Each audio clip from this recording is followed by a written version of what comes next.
Evening, everyone. My name is Will Tanner. For those who don't know me, I am the director of Onward, a think tank established a few years ago now to renew the centre-right for the next generation by coming up with bold new ideas and reaching out to new groups of people. And I'm delighted to welcome you this evening to a really important and timely discussion, particularly ahead of the G7 in Cornwall in a few weeks' time.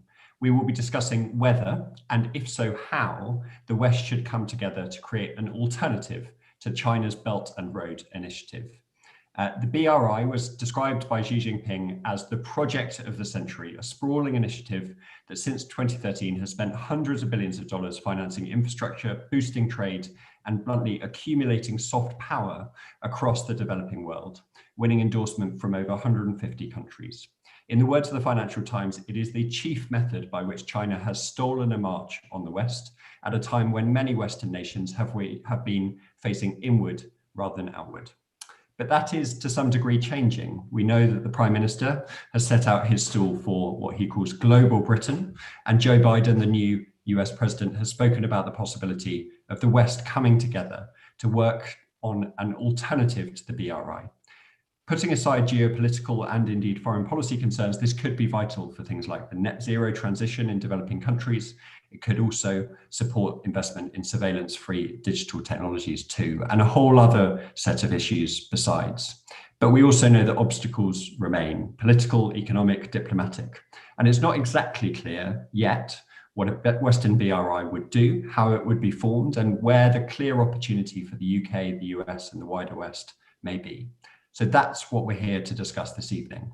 And I'm delighted to say that we have an all-star panel of speakers to help us do it. First, we have Rana Mitter, who is Professor of History and Politics of Modern China and a Fellow of St. Cross College at the University of Oxford. He's the author of several books, including China's War with Japan, The Struggle for Survival, 1937 to 1945, and China's Good War, How World War II is Shaping a New Nationalism. He also recently presented a documentary on contemporary Chinese politics called Meanwhile in Beijing, and co-authored Conceptualizing a UK-China Engagement Strategy with the British Foreign Policy Group last year. Second, we will hear from Lisa Nandy MP. Lisa was first elected as the Labour MP for Wigan in 2010 and was appointed Shadow Secretary of State for the Foreign and Commonwealth Affairs in 2020. She's previously the Shadow Secretary of State for Energy and Climate Change, Shadow Children's Minister, and Shadow Minister for Civil Society. And she's also the co-founder of a brilliant think tank called the Centre for Towns, which was set up to ensure that towns are given the priority in our political debate that they so deservedly need. Finally, last but no means least, I will turn to Tom Tugendhat MP. Tom will be known to many of you as the chairman of the Foreign Affairs Committee in Parliament. He's been the chairman since 2017. He's also the Member of Parliament for Tunbridge and Malling since being first elected in 2015. Before entering Parliament, Tom was in the British Army. He served on operations in Iraq and Afghanistan and was military advisor to the Chief of Defence Staff. He is also, I'm delighted to say, a member of Onward's advisory board. So in a moment, I'm going to hand over to Rana to give a bit of a brief synopsis of the BRI so far, to kick off and to frame our discussion and to root it in a bit of the potted history and perhaps the state of Western discussions as well. And I will then come to Lisa and then Tom. But just before we kick off the discussion, a few words of housekeeping. First, I'm sure many of you have questions, and you'll have questions as our respondents give their remarks. Please use the Zoom button at the bottom of the screen where it says Q&A. Ask your question and I will come to it in the Q&A session after the panel have spoken. Second, if you have any technical queries at all, please just email rsvp@ukonward.com. My team will assist you. And finally, I will close this session promptly at 7:30 p.m. because I know that our panelists, and I'm sure you at home, have things to get to, people to see. So I will close my remarks there and now hand over with great pleasure to Professor Rana Mitter. Rana. Thanks very much indeed, Will, and thanks to Tom and Lisa for also spending some time this evening discussing this immensely important project. I should just add, and I think I'm sure obvious to everyone here, that Will's kindly pointed out that while Onward is a centre-right think tank, I think we're all speaking tonight, at least I certainly am, on a non-partisan basis, very much about information and discussion, not on partisan points. I would imagine, at least we will see. I think it was Voltaire who said that the Holy Roman Empire was essentially highly misleading because none of the words in its description were actually true. It wasn't holy, it wasn't Roman, it wasn't an empire. I'm not sure that's quite true for the Belt and Road Initiative. Not so many belts are involved, but it's built a heck of a lot of roads so far, many of them in sub-Saharan Africa and Asia. And it certainly took a certain amount of initiative to get it together. But I wanted today to just spend a couple of minutes talking about myths and realities about the concept, because so much has been, I think, built up in the mythology around it. So first of all, I think the key thing is to understand that it is very much a mixture of top down and bottom up as far as the Chinese is concerned. And frankly, I think the bottom up side is sometimes more important. It's the mixture of basically China's post-Great Financial Crisis credit boom, which created huge amounts of capital, much of which built all the airports, the skyscrapers you see in China, but an awful lot of the rest of which needed to be reallocated fairly fast. A lot of it was things that were going on already, like the China-Pakistan economic corridor, which had been bumbling along for quite some time, and then suddenly found itself with a nice shiny new coat of paint and a label as part of the BRI. And of course, the very strong commercial instincts of large numbers of Chinese companies, many of which, of course, are on a provincial basis, of Chinese province, of course, often having a population larger than many large European countries, competing with each other in that structure. But the top down is absolutely there too. Ever since the speech in Astana by Xi Jinping in 2013, announcing the One Belt, One Road, which then became the Belt and Road Initiative in its English language branding, the idea that this is a strategic initiative in terms of China selling itself to the world and finding a way of thinking about its global engagement. I think that's absolutely true. But the mistake would be to think, I'm sure nobody here does think, that there's like basically three guys in Beijing pulling the buttons with a huge kind of James Bond style map with the flashing red lights on it. Well, possibly there is that as well, though I haven't been privileged to see it. But that, I think, is not the primary way to think about this particular initiative. So how should we think about it? Well, first of all, and saving Will's grace here, infrastructure is important, but I think we have to rethink what China understands by infrastructure, because version 1.0 of Belt and Road Initiative, which has been running for the last 6 years or so, is probably over for now. A couple of figures on that. At the moment, at the end of year end 2020, according to figures that were kindly given to me, derived from Refinitiv through the London Stock Exchange, you're looking at about $4 trillion US worth of projects that are labeled as BRI. And in terms of numbers, that's about 2,200 plus actual individual projects. Now, the last full year, you might say, before the pandemic, 2019, counted about 283 of those. In other words, slightly over 10% of the total. In other words, something like close to 90% of those BRI projects have been pretty much underway by that stage.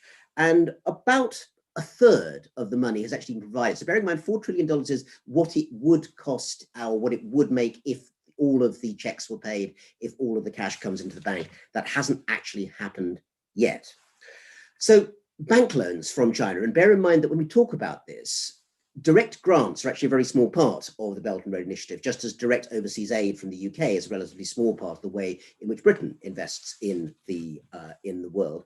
And Chinese policy bank loans from outfits like the China Export-Import development banks have basically made, basically peaked in 2019, have been falling quarterly ever since. They've also shifted in terms of their structures. A lot of them have become loans essentially to special purpose vehicles led often by Chinese state-owned enterprises, and local partners then take equity in those in many cases. And by the middle of 2020, as I'm saying, there were actually not very many new loans, because version 2.0 of BRI, and that's really where I think the focus, I hope, will be on what we want to do about it, has emerged on the back of that. And I should say I'm indebted to Henry Tillman of China Investment Research, who knows all these figures and very kindly passed them on to me so that I could sound as if I knew what I was talking about. Now, one of the issues that I'm sure we're going to talk about is long-term investments and where the West is able to engage, as Will's already said, with the global South, with the developing world. And some of the projects which have been invested in, let's take, say, light rail in Ethiopia or long-distance rail in Kenya and Ethiopia, is not so far a big winner in terms of return on investment. That is partly because it's basically mostly passengers buying individual tickets, as opposed to being used for freight and logistics. But that is likely to change over time. Bear in mind that Ethiopia, to name one country with huge Chinese investment, and the last time I checked before the pandemic, an 11% annual growth rate, although of course an incipient civil war at the moment. This is one area with a major special economic zone, and there are huge new revenues both emerging from Ethiopia and have the potential to be realized in the next decade or so. So China is certainly moving in on that sort of area. But really the two areas that I think we need to keep a strong eye on, and areas also where clearly the Western world and the UK in particular are both have advantages and need to really be on the front foot, are the digital Silk Road and the health Silk Road elements of BRI 2.0. Digital Silk Road, Chinese, good branding here on basically new infrastructure, 5G networks, data centers, digital infrastructure projects that, don't forget, apart from anything else, are actually more useful for them to do because they cost less and they're rolled out much more quickly than bridges and roads and so forth, which actually take a lot longer to build. And they're counting on the fact that Asia and Africa are expected to account for 90% of global population growth in the next 30 years and getting in ahead. I suspect we'll hear more from both of our speakers today about issues like the Blue Dot Network, which is already enabling the United States to compete with China on areas like subsea cable networks, which are clearly going to be immensely important as part of this structure. United States, Japan, Australia, already very much involved in that. Where is the UK going to go? Really important question on that. Just to follow that with the Health Silk Road, again, I think you all know what I'm talking about here, vaccine diplomacy, and also investment in the requirements of aging societies. So that is different from the growth of relatively younger societies in Africa and Asia. This is more about actually parts of the world that's aging, including parts of the East Asia. As well as those pharmaceutical needs, the immediate needs in terms of COVID, China has been pushing very, very hard. Sinopharm has been tried out in places like the United Arab Emirates. As of March 2021, just 2 months ago, we were looking at something like 26% and rising inoculation rate in the UAE, compared to the UK, which has obviously been doing very well, relatively small, compared to an awful lot of other countries in the world which don't have any vaccine supply at all. China looks very good on that front.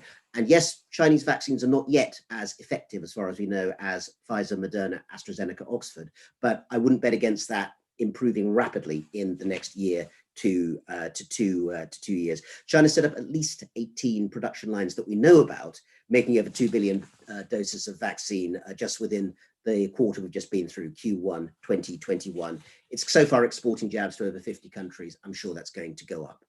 So let me finish, Will, by saying a couple of points about what I think this means.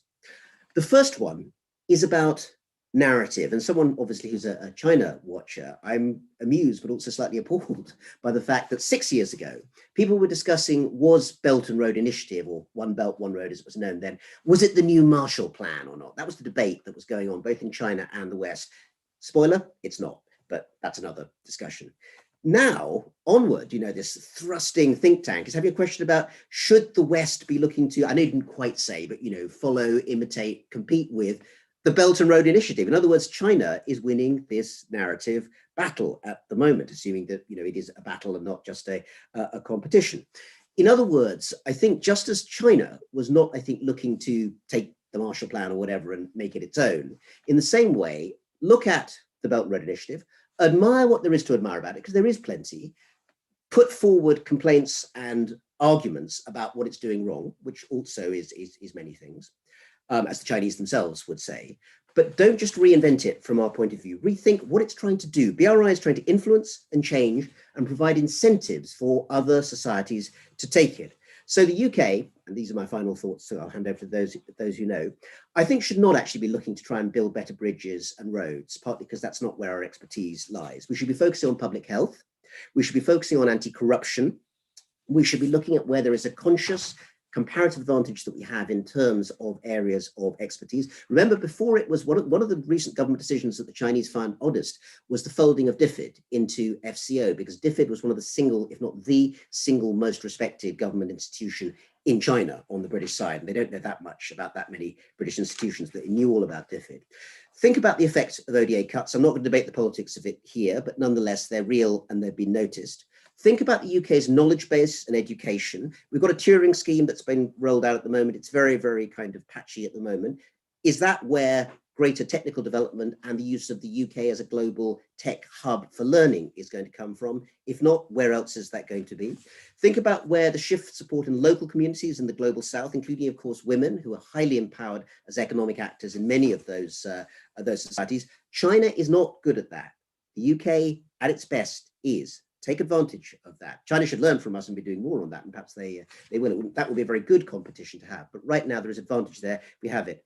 The debt question on BRI, keep it in perspective. Sri Lanka and the port is an unfortunate case, but I think actually it's more a case of China wanting to make money, making a bad investment. And if we, the UK, the West, are going to invest in the wider world, we won't have 100% successful investments either. That's not a reasonable outcome. So avoid dangers on security and values from our side.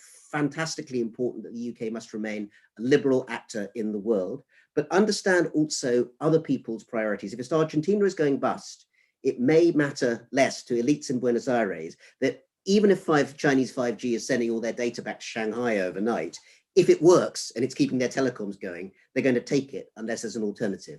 So work out the narrative, work out what's important and what isn't. Remember that China can be a cooperative actor as well as a competitor, and then leave it to the politicians, two very efficient ones of whom we have here, to work out how on earth it's going to happen. Since fortunately one indulgence academics have is that they can make all sorts of great points and then leave it to other people to sort out the reality. Thanks, Will.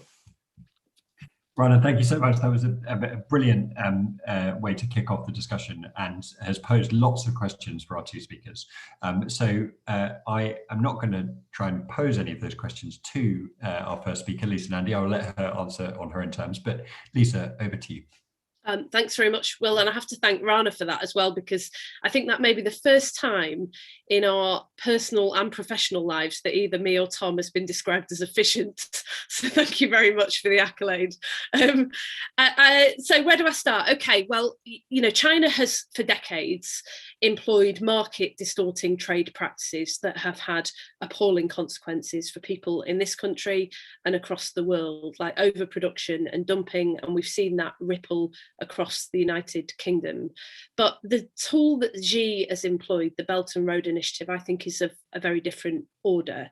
As Rana explained better than I could, it's extended China's reach. It's pulled more than 120 countries into its orbit.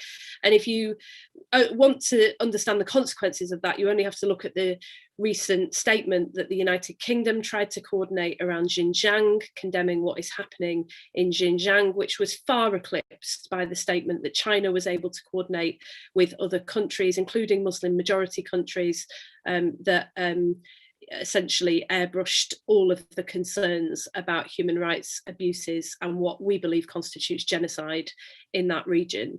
It's something that I think has really disoriented the West, and it's come at a time when many countries, notably the United States and the United Kingdom, have been what the Prime Minister here has accepted was an era of retreat, where we've been busy trashing our global relationships that we need in order to provide an alternative. This is something that needs a global response. And I think not just in the run up to the G7, but especially at a moment when many of the world's economies are weakened and more vulnerable to debt trap diplomacy, there are potentially major implications of China continuing to extend that march across the world that we've seen in recent years. So thanks very much to Onward for putting this on the agenda today. For all of that, this for me is not just about extending the West's influence over China's. I believe that democracy and human security are goods in and of themselves. Freedom has been in retreat across the world for over a decade, and that has exacerbated during the COVID pandemic. This has sent waves of upheaval across the world. We've seen it here in the United Kingdom. It has major security consequences for us. It has domestic consequences, and a freer and more secure world matters. And just as when recently there's been attempts to stifle democracy in Belarus. We've been absolutely clear on all sides of the House that it is for the people of Belarus to determine their own destiny, not the West and not Russia. This is about, for me, the right of those countries to make their own choices, because we believe that being able to safeguard human rights, invest in their own people and determine their own destiny really matters. But we have to recognise where we are. Without an alternative to the Chinese initiative, those countries currently lack a choice, and we've got to present them with a choice. So there is an opportunity now to present an ambitious alternative to the Belt and Road Initiative that is rooted in two of our key interests. The first is tackling the climate crisis across the world, and the second is rebuilding communities that have seen decades of economic decline in the United Kingdom and across the West. And I just wanted to briefly say something about both of those. For quite a long time, the UK has seen large parts of the world, particularly the global south, large parts of Africa, as only recipients of aid. But there is an opportunity to build new partnerships with countries who have complementary assets to our own, the raw materials, the production that we need, for example, that boost not only their economies, but ours as well. And that requires a shift in mindset from the UK perspective, and a relentless focus on facilitating the net zero transformation through green infrastructure projects. The UK decision in that context to cut the aid budget was short-sighted as well as wrong.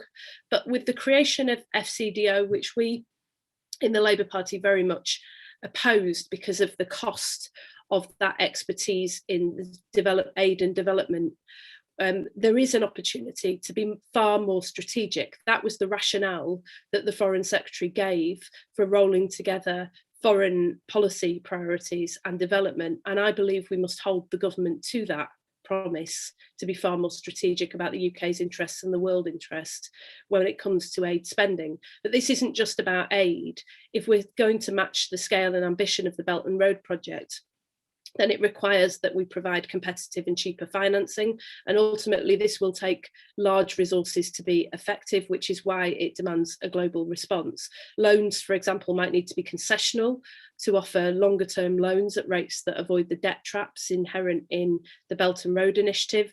They should, as Rana was suggesting, ensure local content. One of the common complaints is the lack of local content and labour in Belt and Road Initiative projects that give a minimum boost to the local economy, in short, giving a better offer than the Chinese are currently offering, guaranteeing a proportion of local content, of labour, of technology transfer, including, crucially, the role of women in the labour market, which is often ignored, and projects that support societal, environmental and economic development. It's my view that many of those waves of upheaval that we've seen across the world are a product of people who are denied choices, opportunity and hope in many countries across the world. And so, for example, using indicators of good governance and social development as part of the structure for loan repayment might be an idea that the UK ought to strongly consider. If countries exceed progress on social and governance indicators, perhaps we might think about reducing repayments in order to try little by little to turn the world to point in the direction of progress. And finally, to drive investment here in the UK, we've had a lot of spotlight on Hartlepool recently. I wonder why. And I imagine that the Westminster bubble's attention will turn very much to Batley and Spen over the next few weeks. And when those Westminster journalists turn up to visit people in places like Batley and the Spen Valley, when they're filmed like David Attenborough style in their natural habitat, with Westminster journalists trying to understand us from a Westminster perspective, perhaps one of the stories that might be told is not just the 4 decades of economic decline that communities like mine have seen, but also the fact that within living memory, places like Darlington, Hartlepool, Batley and Spen, Rotherham were at the centre of the world. We drove this country's wealth and influence, and we powered the world. And it seems to me that there's a huge opportunity here to think about those global partners who might help us to do that again. In my own constituency of Wigan, we have a legacy from the mining era of engineering skills, but those skills are largely used at our local college to teach young people who come from across the Middle East, particularly Libya, to learn those skills in order to take them back and employ them in their own countries. But why shouldn't young people in places like Wigan and Barnsley power us through the next generation through clean energy technology, just as their parents and grandparents powered us through the last? And it seems to me that this brings together a number of strands that the UK has to address if we're going to be an ambitious, safe, secure, prosperous and settled country, again, at ease with ourselves and able to deliver both domestically and on a global stage. Ultimately, for me, this isn't just a question of safeguarding the future of the planet. China's investment in clean energy is a security choice. It is investing heavily in clean technology, partly to reduce its reliance on the United States, but also to increase the world's reliance on it. And as we've seen with the row over nuclear power here in the United Kingdom, and I think Tom and I are both very sceptical about the role of Chinese-backed companies in our nuclear industry, we should take this every bit as seriously as China is. So yes, it produces jobs here in the United Kingdom. Yes, this sort of initiative will safeguard democracies overseas. And yes, it will help us tackle the greatest challenge we face, which is the climate crisis. But it's also key to our national security. And if you look at what the scope of what China is doing, it is absolutely clear that the UK and our allies need a plan that matches the ambition of China to deliver not just around the world, but here closer to home in the UK as well. Thanks. Lisa, thank you so much. That was brilliant, and I think sets up Tom brilliantly as well, as you said earlier, to possibly copy everything you've said, or indeed to make a series of responses. So Tom, over to you. Thanks very much, Will. And as usual, Rana has said everything intelligent, and Lisa has said everything wise. So I will now fill in with the jokes. Look, it's a great privilege actually to be speaking with both of them, because these questions, some of the most important questions that we're dealing with today in foreign policy, are ones that we always struggle with. And so to hear other perspectives, to hear the context given by one of the great experts on China, and a perspective given by somebody who is a serious thinker on foreign affairs in Parliament and has already made her voice heard very clearly, is a great privilege. But I'm going to take a slightly different perspective. And the perspective I'm going to take is to say that actually the BRI is a con, and it's failed, and it will continue to fail. And the reason I'll say that is because it's mostly a branding exercise. And I think most people recognize this now, that although it claims to include many countries, and although it claims to include many projects, the reality is most of these projects, most of these countries were in some way involved in China trade long before it, and will no doubt be involved in China trade long after it. The reality is that Italy is technically a BRI country, but actually Italy has been trading with China since Marco Polo went there in the 14th century. And indeed, continuous expeditions since then have demonstrated that despite many attempts, Italy is still a proud and independent nation. The truth is that the BRI has also tried many different projects in various countries that have traditionally had difficulties of governance and development, which means that this debt trap, as it's called, could well find itself to be actually not a debt trap so much as a credit trap. I remember when I was much younger, walking through the jungle in Cameroon and kicking something hard and finding it was a train track. And the train track had been laid 40, 50, 60 years earlier, presumably at great expense by a company who had hired hundreds of workers and developed an extraordinary area of the world in the hope of prospering from some natural resource, I should imagine, but I don't know what. And there it was, grown over, forgotten, ignored, and now totally unusable. And I suspect what we're going to find is that quite a lot of the so-called BRI investments end up as extraordinary white elephants waiting for repayment based on state-backed loans that will never turn up. So I think there's a very real possibility that we'll see a very different kind of repayment model to the one that the Chinese state banks expect. The third point I wanted to make was about the fact that actually all of the BRI fits into a globalization environment that is quite different to the kind of debt diplomacy that Britain and many other countries used, not just during the colonial period, but even in the period following that. In the last sort of 70, 80 years, countries that have industrialized quickly have thrown off cash, which has been used to invest in infrastructure projects around the world. The United States did it, Japan did it, Europe did it, various places have done it. And China is merely the latest iteration of that. But the difference is that China is doing it in an environment which is already much more deeply connected than any previous occasion in human history. And we can see this in the evidence with our own eyes when we look at the way that the tariff war with Australia, the sort of punitive tariffs put on Australia by the Chinese state, have failed. You know, Australia hasn't really lost anything in trade. Some of its trade in iron ore has, instead of going to China, has gone other places. Fine. Its wine has been very welcomely received, certainly in my home, and no doubt Rana's and Lisa's as well. And of course has been seen to prosper, you know, seen to be a huge success in sales around the world. And this is because globalization, real globalization, has transformed the world. Free markets, not totally, I accept that, and some forms of protectionism still exist. In fact, many forms of protectionism still exist, but broadly speaking, much freer markets than the world has ever known, mean that China's attempt at a form of mercantile colonialism are going to fail. Now, they're going to fail at huge expense to the Chinese state.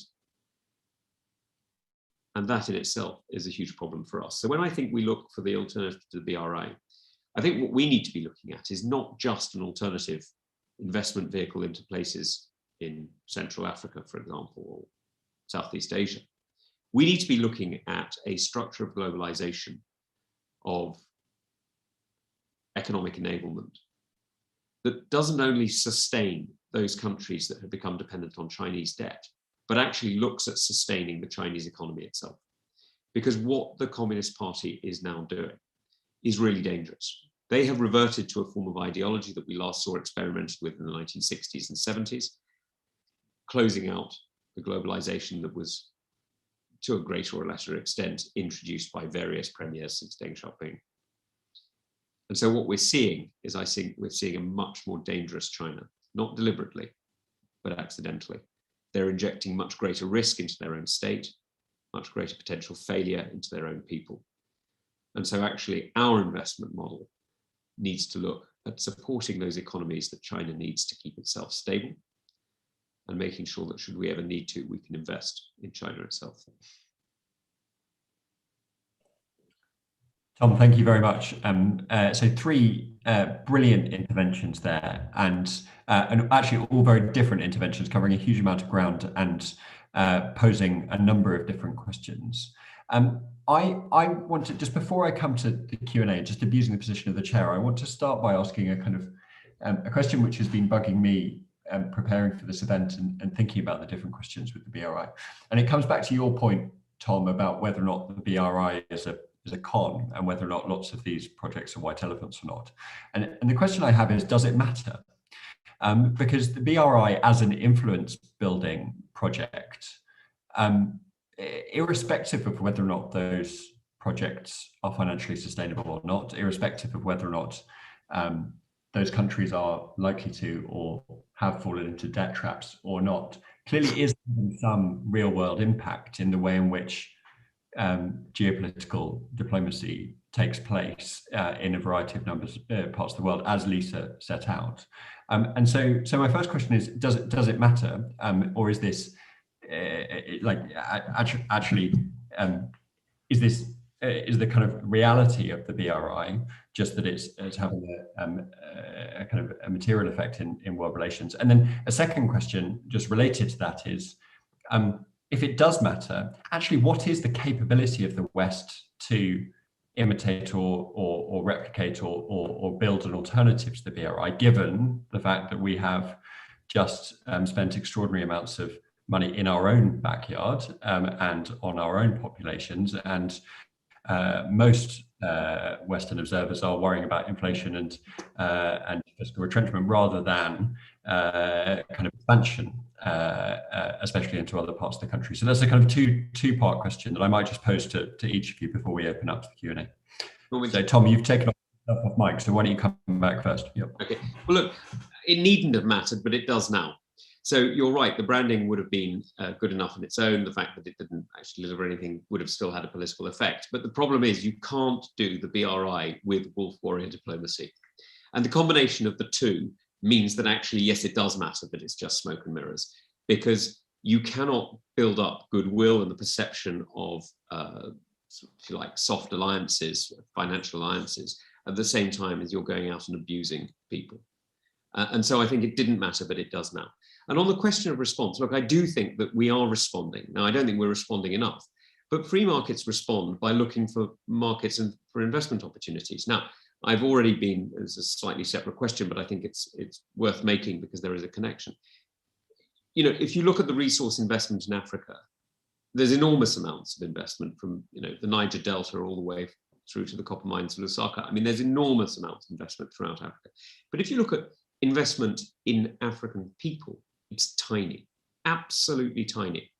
And if you look at the innovation of Nollywood, if you look at the creativity of Nigerian writers, if you look at the startup sector of the fintechs in Lagos, you know, you're seeing levels of innovation there that frankly not replicated in anywhere except some very, very small zip codes around Palo Alto. You know, you're seeing some really remarkable development. And so when we talk about what should our response be to the BRI, it should be that. It should be direct investment into the kind of innovation, the kind of startup that, okay, I picked on Nigeria there, but actually I could pick on several other countries and point out that actually, if we want to see a response to the political pressure of the BRI brand, which is real, which is why they call it the New Silk Road, they're trying to play on the soft diplomacy of historic memory.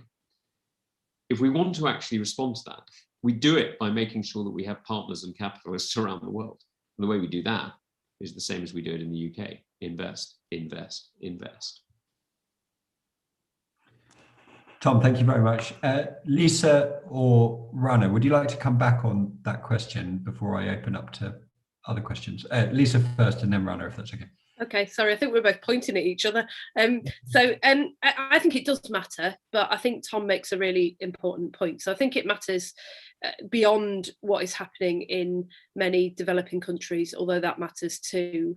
You know, if you look at Hungary, for example, I think it is hugely appreciated by Orban that there are no awkward questions about human rights when money is provided, unlike other potential investors. I think if you look at some of the southern member states across the European Union, they very much appreciate the fact that Chinese loans tend to come with far fewer strings attached, which increases the risk of instability. I think it's having ripple effects out across the world and affecting the UK in a multitude of ways which matter right now for our ability to come together globally and deal with major challenges, including the ongoing conflict, for example, in Syria, which has been raging now for longer than World War II, and that the world seems to have largely forgotten in the middle of the pandemic. But I think Tom's point is really valid, that there's a bigger question here about the reach that China has into the global economy and how we handle that tension. In the end, every foreign policy conversation I've had in the last 14 months since I was appointed to this post has come back to this central question of how do we deal with the tensions and challenges in that relationship. And I don't think yet that the world, the West, has an answer to that. You know, you look at the row about Huawei, for example, there's been a recognition that allowing China to make inroads into our 5G network is deeply, deeply unwise and inconsistent with our national security, but very little in the way of progress around developing alternatives and very little willingness to invest in homegrown alternatives, which is the root of the problem here in the UK. And actually, one of the things that's been missed is how much the domestic agenda here in the UK, and particularly austerity and stripping money out of communities locally, has led local authorities to a far greater reliance on Chinese-backed companies as well. You know, my own local authority here in Wigan is currently looking at using a Chinese company for construction, not to run the management company that will redevelop our town centre, which is welcome. There are safeguards that are being looked at, but nearby Tory Council Bolton did something similar recently, and right around the country we've seen Chinese companies making big strides into our infrastructure, even if they go unnoticed at Westminster.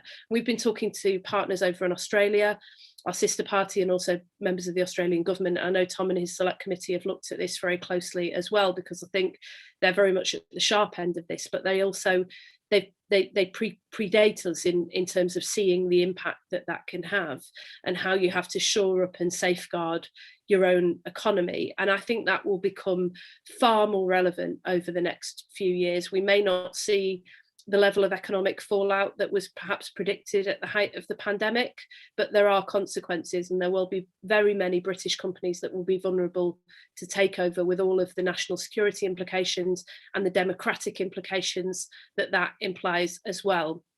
And finally, just that, we have had a lot to say in this country about the concerns about importing the Chinese democratic model, or them exporting that around the world. But I think we've paid far too little attention to the Chinese economic model, and this model of overproduction, of spilling those goods out onto the global market and saturating the market with goods that are produced cheaply at very low cost, but at great cost to those who produce them, and depressing living standards so that many of the people who produce those goods can't afford to consume what they produce in order to continue to drive that model of growth for the middle classes. That has had appalling consequences already for people in this country.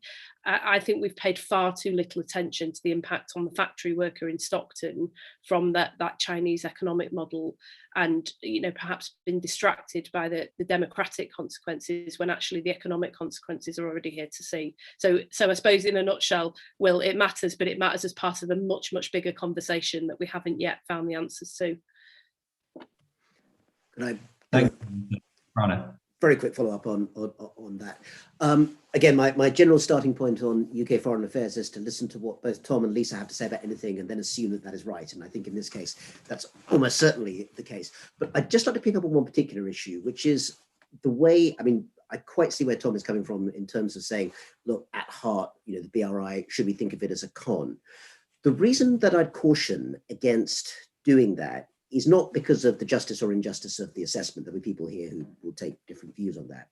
It's, if I may kind of venture very kind of tentatively into a comparison with some aspects of domestic politics, I think one of the mistakes that politicians on various sides have made about various aspects of domestic politics is assuming that the other side are kind of ridiculous or moronic, and therefore everyone else will see the scales fall from their eyes at some point. And the practical results of many of the things that are under the BRI label, if you are a middle-class commuter in Addis Ababa with that 11% growth rate, you get on the light rail metro in Addis Ababa. Ethiopia is the only country in sub-Saharan Africa that has a metro rail system in its capital city. I think that's a dreadful indictment of the way in which economic development and public transit has happened in sub-Saharan Africa, but it's a fact that the one system there is made and paid for by China. More than that, and this is where I think the con element, actually, we have to sort of rethink a bit, is that regardless of the motivations, and I, for one, do not think China's motivations are altruistic, and I don't think China really does either if you ask them privately, is about path dependency. If you are installing the digital Silk Road, which is basically 5G provision, is what we're talking about here at this point, and you're doing it in South America, if you're doing it in sub-Saharan Africa, you're doing it in Southeast Asia, to some extent, it doesn't matter if, 5-10 years down the line, it turns out there's all sorts of flaws there. Because as we know from the UK's and Huawei experience, once you've got path dependency in these areas, then actually it's very difficult to pull yourself out of that. So in that sense, I think that we probably need to spend less time trying to debunk the Chinese side of things. My preference would be to say, actually, there's things that China does that are efficient, things that are inefficient. But what we as the liberal world, if we want to put it that way, should be doing is, as Lisa says, offering an alternative, and actually also saying, and that comes with different human rights standards, it comes with empowerment at a local level and other things too, make much more of a fetish of what we do right, rather than worrying too much about undermining a story which, for all sorts of reasons, people in the global south have quite a lot of reason to believe at the moment and desperately want to believe isn't purely a con. Thank you, Rana. Okay, so I'm going to take a couple of questions from the audience now. We've got about 10 minutes left. So the first question, I'm going to take two at once, just in the interest of time. So Rosalie Ravago has asked, how do you think that the UK balances its position as remaining a global democratic power whilst remaining cognizant that a reliance on the status quo won't open new doors? Do the panel think that forging new links in the Indo-Pacific region, for example, will help moderate the influence from China? And then secondly, I'm going to take a question from David Spencer, which is kind of related in some respects, saying how should the West support countries in China's orbit, like Taiwan, for example, that don't fall under China's economic influence, but often have few alternatives readily available to them? And can I come to Lisa first, if that's possible, not putting you on the spot, and just in the interest, and then I'll come to Rana and then Tom. Yeah, of course. I mean, in terms of kind of the UK's influence and how we manage, I mean, this is basically, Rose's question is sort of, how does Britain relate to the rest of the world and in our own interests, which is the whole game at the moment. And hopefully I'll be able to answer this slightly better than Boris Johnson did a few weeks ago.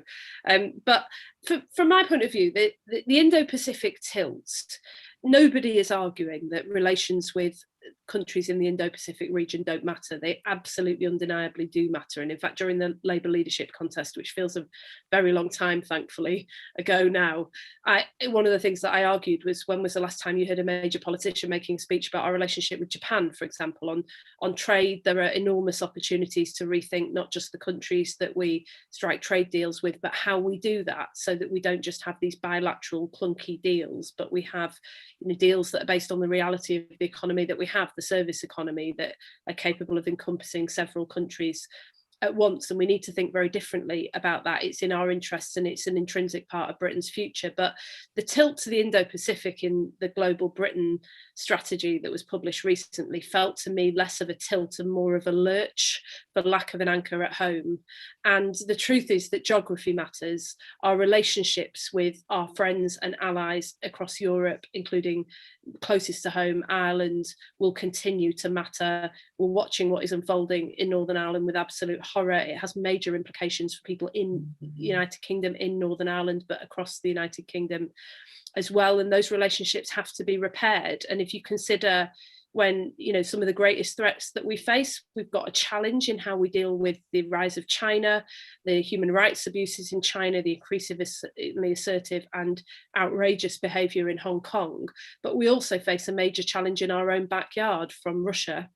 And if you consider a few years ago, when chemical weapons were used on the streets of the United Kingdom, where did Theresa May rightly go for help when she expelled 30 Russian diplomats? She went to our friends and allies in Europe, and that help was willingly given. So I think we need to think through our priorities as a country. And it felt to me that when the integrated review was published, there was a huge Europe-sized hole in that was more ideological than in the interests of this country.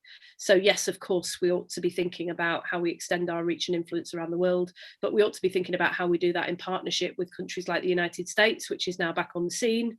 And, does it make sense for us to be sending ships sailing thousands of miles across the world and neglecting what is happening in our own backyard, when we could be working closely with partners and allies in order to address the twin challenges, the challenges that we face in both regions? Thank you very much, Lisa. Rana, would you like to come in on these questions? Yeah, I think my brief answer would be engage as deeply and extensively as possible with the many, many regional forums in East and Southeast Asia that talk about these issues on a daily basis, have been doing so for decades, and which the UK, for geographical and geopolitical reasons, has not been a very direct part of in recent history. Brexit is done, we are moving in a different direction. There's been, I think, actually interesting applications, such as the UK's desire to join the CPTPP. But the point about CPTPP is it's just one part of an immense network of conversations, most of which actually take part in a really kind of powerful way between democratic and liberal countries in the region and authoritarian states with which we're going to have, immense issues. China is one obvious one, but North Korea is another one there. And authoritarian states with which actually we have plenty in common in terms of our geopolitical interests, such as Vietnam. And that's one of the complexities that we forget there. So that's why the democracy authoritarian divide that we're putting forward sometimes, even the Biden administration, which is generally doing very well, I think, has, slightly got itself trapped in this division. And we need to understand the region itself doesn't see it that way.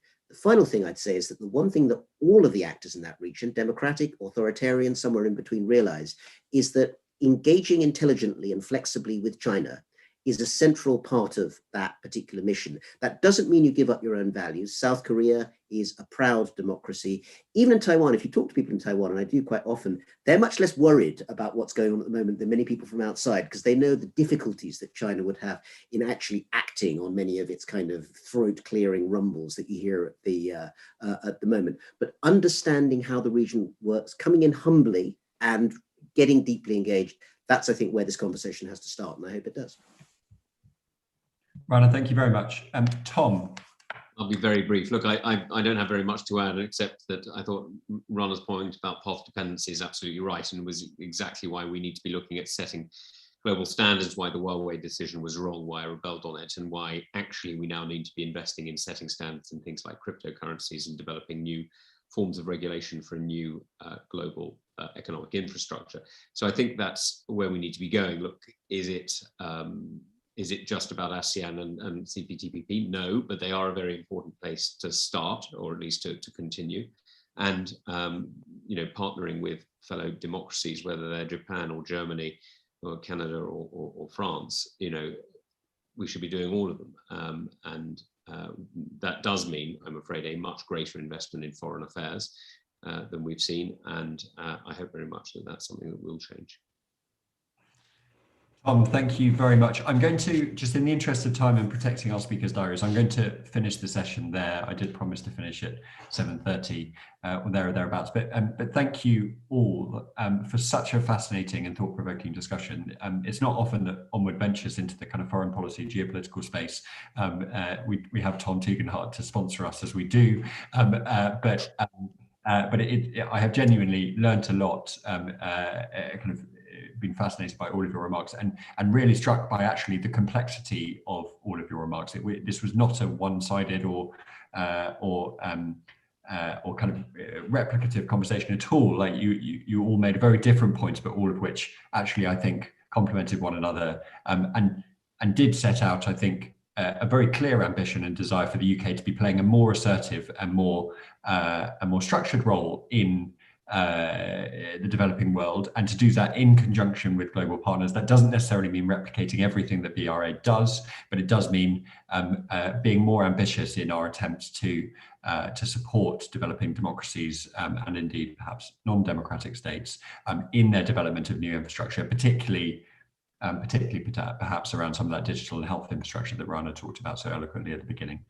So I'm going to leave it there and give you back perhaps 1 minute of your days. But thank you all very much. Thank you to everyone for tuning in. And it's been a real pleasure chairing this. So thank you. Thank you, Will. Thanks, everyone.